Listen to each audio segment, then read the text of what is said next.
going with fleshy flower, with non-woody stems for a second. And so this is stock. This is a cool season flower, easy to have. And we'll give sources for local growers too, I hope, that will have some things for Garden Day. So remember that you're out April 24th foraging. I will say, well, I'll say that with the woody stems. So all this old foliage you want to take off before. I use a knife because it gives a cleaner cut, and it's what I learned on. I was taught to use a knife when I started. It's a little scary because it's really hard to cut a stem going that way. So I go against every Boy Scout rule and cut towards my hand like that. But see, the knife isn't actually on there. The blade isn't actually on there. How often do you have it sharpened, the knife? Do you? I just buy new ones. That was I just buy new ones because I'm so bad at sharpening. And the same with, you want to leave, so the leaves have fallen off of this absolutely beautiful Free Spirit rose. And so it looks very naked. When you go to clean a rose, take off anything that's broken. And you do something different than I do on the thorns. When a rose has a lovely outer cortex to the stem, commercially they will take a rose stripper and they strip it with these sharp blades, and as the thorn comes off it leaves an open wound, much like if you cut your hand. So what I suggest, and I've done for years, is literally cut every thorn off. Yes, it takes a long time, especially if you've got 200 roses, but it will save the length and the life of your rose if you haven't cut it. And you can just flick them off too sometimes. Sometimes, but that could still leave an open. And I will usually go down the stem with my knife, but again, you can strip that off too. But again, just do an angle and cut it and put it in as fast as you can. All your flowers, if you're out cutting and you can't get them in water, make sure you always cut them again before you put them in water. And again, when you're arranging, cut that stem again, because the more times, the fresher the stem, the more water it can take up. This is a thistle. It's between woody and really soft and herbaceous. My knife isn't going through that as well. So I'm stealing Marion's because I forgot mine. So you can just give that a nice little. You gave them to me. Oh, I've broken mine. I tried cutting too much. Yes. A hydrangea. This one is not really happy. So, you can, a hydrangea starts with hydrate. It will actually take up water in its head. So we've got a taller bucket. Will it go in that one? The big bucket. But but you just put the whole head in there. I like to get the stem in there too, just so that it's not. And about how long does it need to be upside down like that? At least a couple hours, but it depends on how. And I usually do submerge the stem also. Okay. But it'll take water up, and that's the same as if you're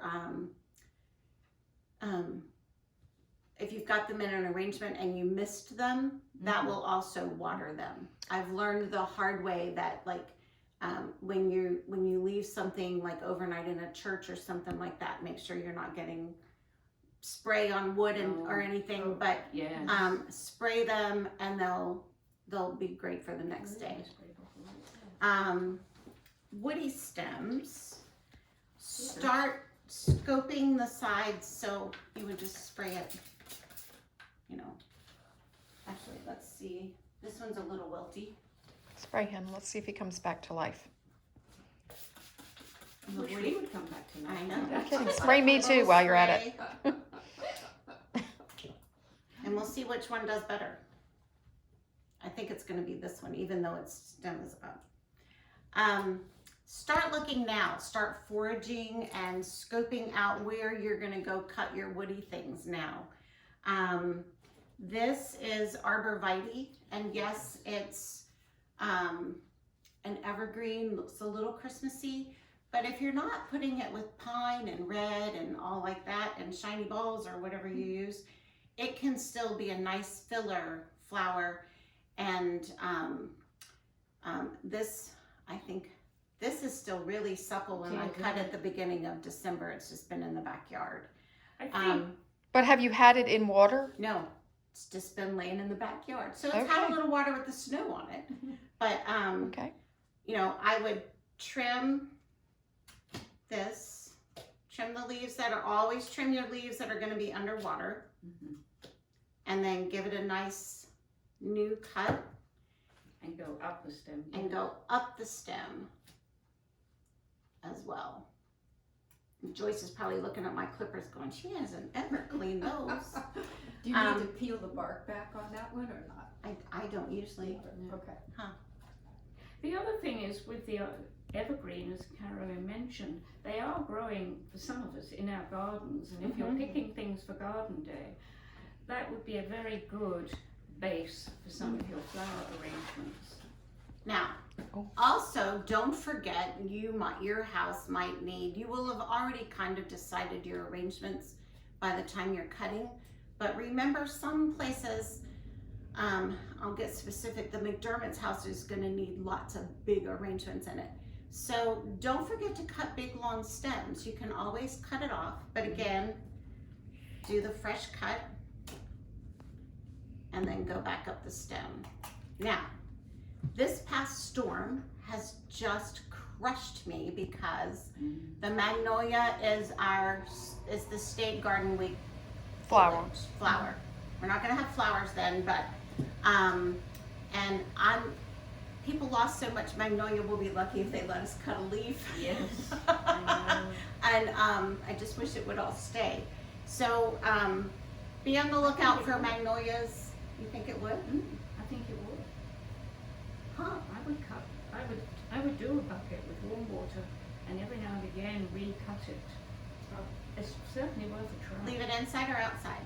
See, we're learning here, ladies. I think probably leave it outside because Uh-huh. that's where it is growing naturally. And even if we put it in water 3 weeks later, I mean, because it's been down for 3 weeks. Yeah. Well, you'd have I to mean- cut further up the fallen Right. stem. Okay. So ladies, if you have a lot of magnolia, especially some nice little gem or something like that, that's a nice little leaf, go ahead and try it. Start foraging for garden day now.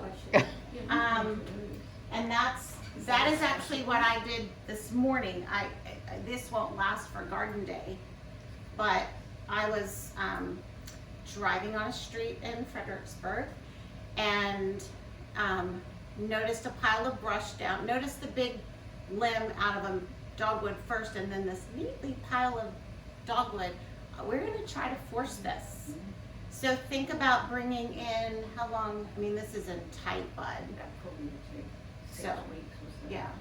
So think about forcing things also. Marion said she's got some forsythia that's about to bloom, right? I picked that a week ago and it probably will be in bloom by next week.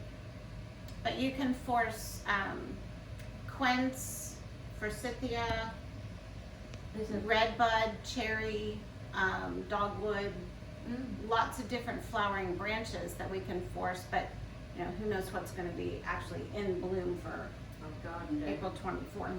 So Never done. anyway, so again, you would cut the stem. I like this, but I would probably want it in deeper water. And actually, Marion just said cut farther up. Again, do your slice up the middle. Put it in hot water. And if you're gonna force it, bring it inside because it's gonna think that it's spring. Definitely. And we'll see what happens. So, and then one more thing. Here's the Art of Conditioning Flowers. This is a publication you can buy off the GCV website. I have 4 copies. If anybody wants one, they're $15, and they were originally done by the Charlottesville Garden Club. But this is a great resource. Definitely. Yeah. Yes. So. So Good. I think hopefully hopefully we've covered most of the areas we were talking about. Well, thank you so much, ladies. And I guess if anyone has individual questions, we can certainly use email and email you, and you'll get back to them. Right, and if anybody wants one of these, just shoot me an email and I'll get it to you. Great. Thank you so much for all the pro tips.